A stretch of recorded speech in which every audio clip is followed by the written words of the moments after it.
Hi friends, welcome to my channel. இது Saturday morning எடுத்த vlog. Morning எழுந்ததும் refresh ஆகிட்டு வந்து சமையல் வேலையெல்லாம் முடிச்சுட்டு சாத்துக்குடியுமே இருந்துச்சு, அதையுமே கட் பண்ணி ஜூஸ் போட்டு எடுத்து வச்சாச்சு.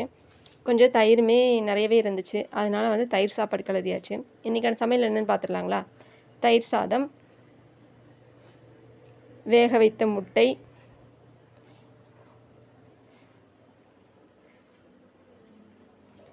அப்பளம், சுரைக்காய் பொரியல், பீட்ரூட் பொரியல், மாங்காய் ஊறுகாய், சாத்துக்குடி ஜூஸ். இதுதான் இன்றைக்கான சமையல். வாங்க சாப்பிட்லாம். மார்னிங் பிரேக்ஃபாஸ்ட்லாம் முடிச்சுட்டு ஷாப்புக்குமே கிளம்பியாச்சு. ஷாப்புக்கு வந்ததும் ஐஸ்கிரீம் ஸ்டாக் கொஞ்சம் இருந்துச்சு, அதையுமே ரீஃபில் பண்ண வேண்டியது இருந்துச்சு. அதையுமே ரீஃபில் பண்ணியாச்சு. இன்றைக்கி ஸ்டாக் கொடுக்க வேண்டிய ஐஸ்கிரீம் ஆர்டரையும் கொடுத்தாச்சு. என்னுடைய வீடியோ பிடிச்சிருந்துச்சுன்னா லைக் பண்ணுங்கள், ஷேர் பண்ணுங்கள், மறக்காமல் சப்ஸ்கிரைப் பண்ணுங்கள். பாய். நெக்ஸ்ட் வீடியோவில் பார்க்கலாம்.